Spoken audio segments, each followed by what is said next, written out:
After 1,400 plus hours as a guardian tank in a raiding kinship back in 2012, I pretty much dropped off the LOTRO map. My second most played character?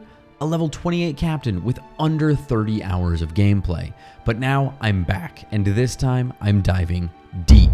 I'm doing a 30-day challenge with no guides and no hand-holding to learn Hunter on my own while finding a great beginner-friendly setup and sharing my misadventures along the way. Now, I think Hunter is probably the best beginner solo class, and I had never played it, so it was such an easy choice to start off this challenge with. Naturally, I wanted to pick the best, most efficient race for my Hunter, so rather than choosing something like Elf that would give me bow damage and agility boosts, I went with something much more logical. A dwarf. I mean, who needs better stats anyway? Thus, Dokkan the Hunter was born in all his glory. As a quick note, there is going to be some minor story spoilers throughout this video. But jokes aside, I enjoy the dwarven start to the game. Meeting Gandalf, Gimli, and Thorin's company before they head off to get their burglar in the Shire prior to the Hobbit is a really neat detail, and there's some pretty funny moments in it. This deaf as a post dwarf getting snuck up on by a cave troll is absolutely hilarious to me. Bro has zero cares in the world, he just wants to hit rocks with a pickaxe. As soon as the tutorial was over, I went straight to the Hardened Adventurer to put the difficulty up to level 3 and test my mettle. Not only did I want to try to get to level 20 without dying just for fun, one of my goals is to get the deeds completed for leveling a character on Fearless without lowering the difficulty on every class. I've done it up to level 60 on the Angmar server already, but that was with a Guardian, not a squishy Hunter, so I was a little worried on how this was going to go.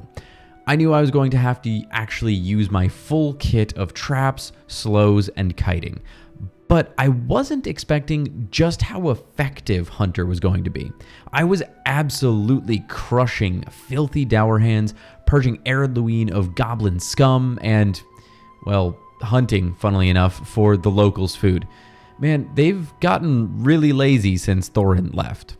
But as lazy as they may be, my month was going great. Now, I took a bit of extra time here in Ered Luin to kickstart my virtue farming. I started strong this time compared to my Guardian, remembering to pay attention and weigh all my options, and settled on a good stack with confidence, determination, wit, and zeal to boost up my offensive capabilities, and tolerance to boost just a little bit of defense. I do love me some mitigations after all. I even took a little break from trying to save the world to go shoot off fireworks with Gandalf and dance under the party tree, smash people around under Thorin's Hall, and compete in the absolute laggiest horse races I've ever seen in my entire life. I had so much fun with my first anniversary event ever that I actually got way too ahead of my quests, so I got right back to it.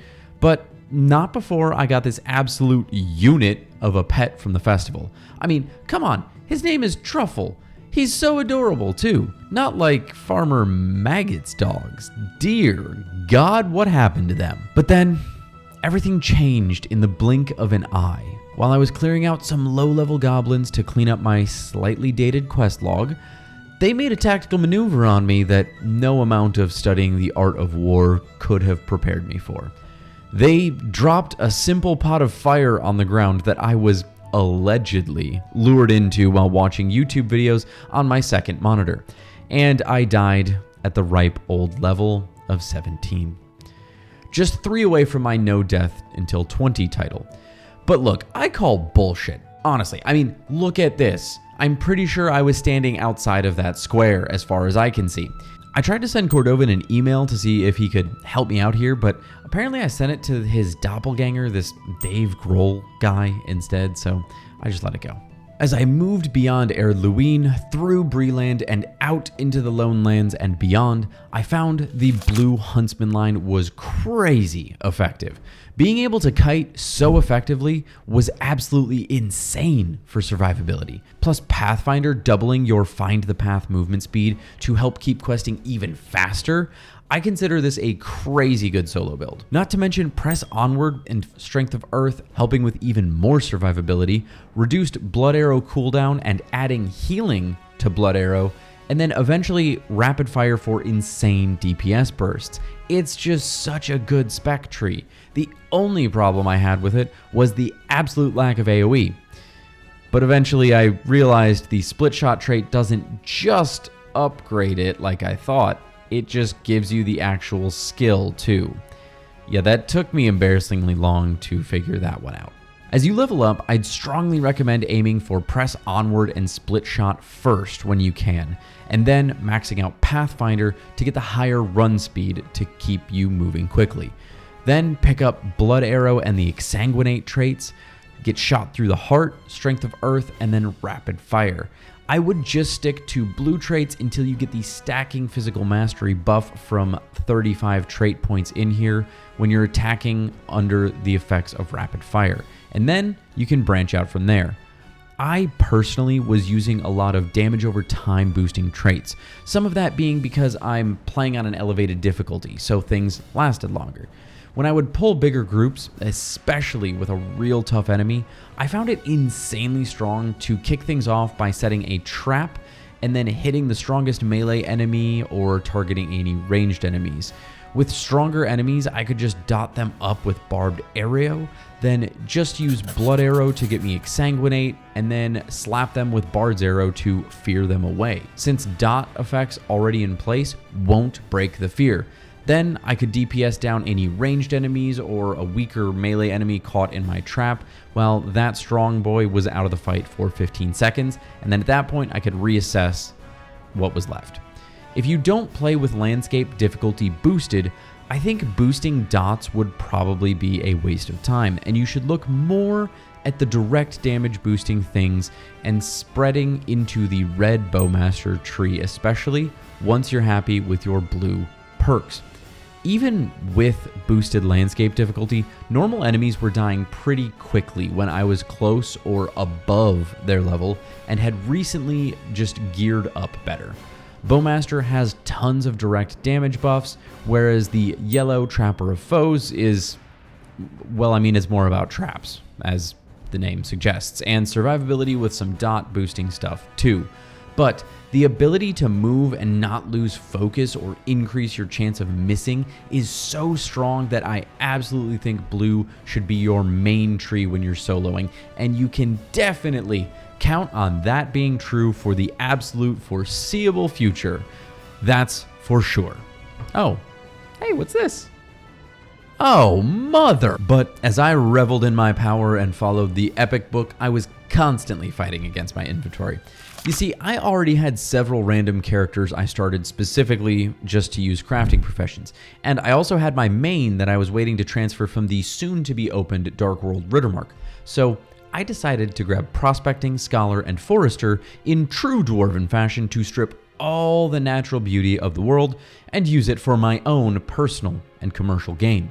Because, I mean, that's never come back to haunt the dwarves, has it? I do have a crafting carryall, though. It's on the Angmar legendary server, so this whole time I was perpetually floating with a shoestring budget of inventory space and did not want to spend all the time spreading things around on alts and buying new vault storage and all that junk. Unfortunately, inventory space quickly became the absolute least of my concerns.